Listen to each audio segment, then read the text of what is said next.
Ladies and gentlemen, what is going on? My name is Josh and I'm addicted to catching fish. If you feel the same way, then follow along. We have a lot to talk about. Thanks for joining me today for the Fishing Tip of the Month video, where I give you tips and tricks to catch more and bigger fish. This month we're going to talk about a bottom bait rig for fishing lakes that will put more fish on your stringer. This rig works for a variety of species, but in my area during the month of April, the trout is king. Anglers from all walks of life line the banks of streams and lakes in an effort to fill their stringers full of browns, brooks, and rainbow trout. I have participated in this tradition of trout fishing for many years, and I've seen all kinds of different ways to present a bait to trout. However, most of the presentations only seem to produce subpar results. So I've experimented and developed a rig that gets more bites and lands more fish than most rigs currently out there. Let's get into it. Traditionally, the majority of what I witnessed was a simple rig like this, where you have where you have your bait hook, a bait holder hook with your bait of choice, and up the line about 12 to 15 inches is a split shot. Now this simple rig will catch fish without a doubt, but it has its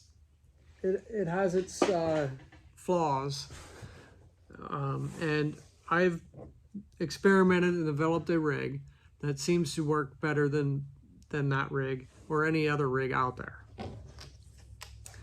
Let's get right into it. First, I start with a 1/8 ounce or quarter. Up to a quarter works for trout fishing.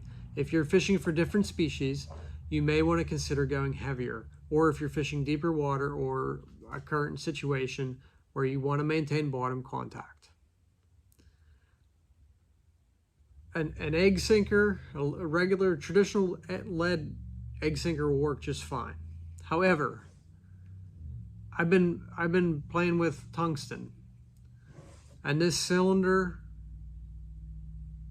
weight from Swagger Tackle Company is an excellent option for this. Tungsten is much denser than lead, so I could feel everything on the bottom when I'm bringing the bait in. If I'm about to get a snag, I know it, and I could pull my rig away from the snag prior to getting snagged. And if I do get snagged, a lot of times it's easier to get out because tungsten's also smaller than lead, and therefore easier to come out of the snag. So you want to slide the weight onto the line like so that it's free flowing like that. There you go. The next thing I do is, these are bobber stoppers. I don't know if you can see them. They're real tiny. They come on wire, and they're slid down the wire, but the wire makes a loop right there. And what you're going to do is you're going to slide your fishing line through the loop in the wire. So I got both sides there. I don't know if you can see it. And then I take this little brown bobber or black bobber stop and I slide it up. And now it's on my line. I don't know if you can see that. And I usually put 2 on, so we'll put 2 on for the demonstration purposes. And then I slide them up the line about 12 to 15 inches. Now you can see the bobber stops are there, and that prevents the weight from going down towards the tag end of the line. Then I take your hook of choice. In this case, I have a number 6 bait holder, and you just tie it onto the end.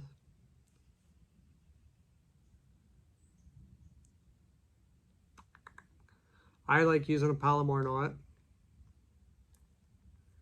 That's the strongest knot out there if you know how to tie it correctly. A lot of people complain about it, but they are not tying it correctly.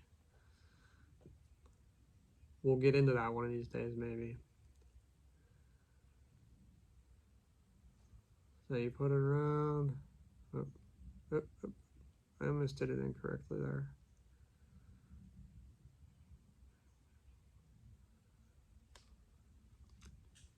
A little saliva for lubrication.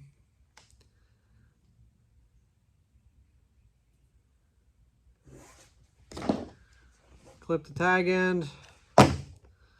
Now you can see overall, this is my rig right there.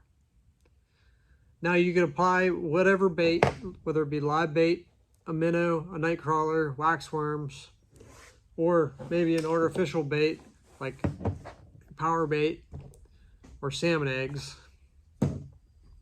You make a long cast, and you could typically make a very long cast with this setup because of the weight.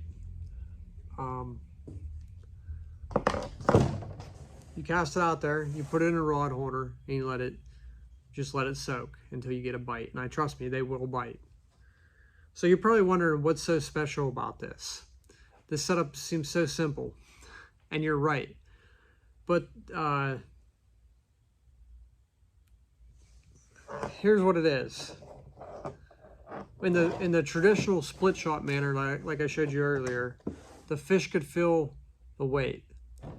This isn't putting any tension in the line. Fish have the ability to bite a lure or a bait and determine whether it is real or fake, and then within a matter of seconds make that decision and spit it out if need be. So in the traditional rig, you may not even have time to set the hook. Where this rig, they pick it up and they don't feel anything because the weight is free flowing.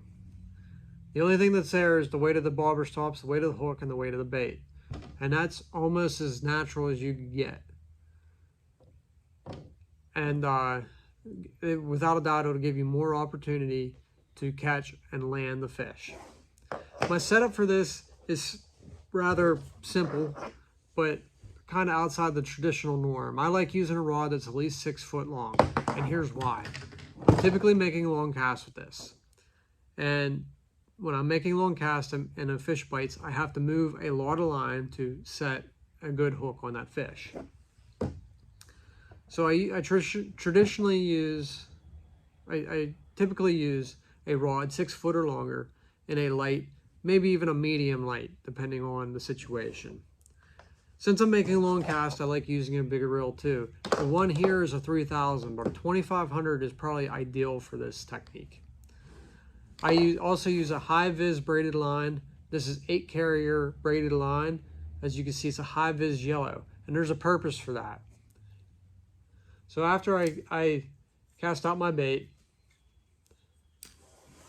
and I set it in a rod holder, and now I'm going to sit back and relax. I sag my line down, and traditionally we use bobbers, but with the high vis you don't necessarily need bobbers. You can just sag it, let it hang there, as long as it's not super windy. If it's windy, you have to go back to the bobber method and just hang it there just like that, and when the fish bites, it moves up. With the high vis, you don't necessarily need the bobber if it's not super windy. You can just sag it and let the sag hang, and when the fish bite, there's absolutely no weight and they don't feel anything.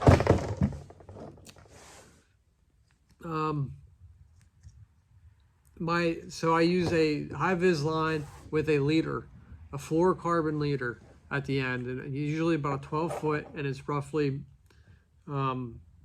it's usually a 4 or 6 pound test. I try to keep it, excuse me, my braid is 8 pound. I like keeping the diameters roughly the same.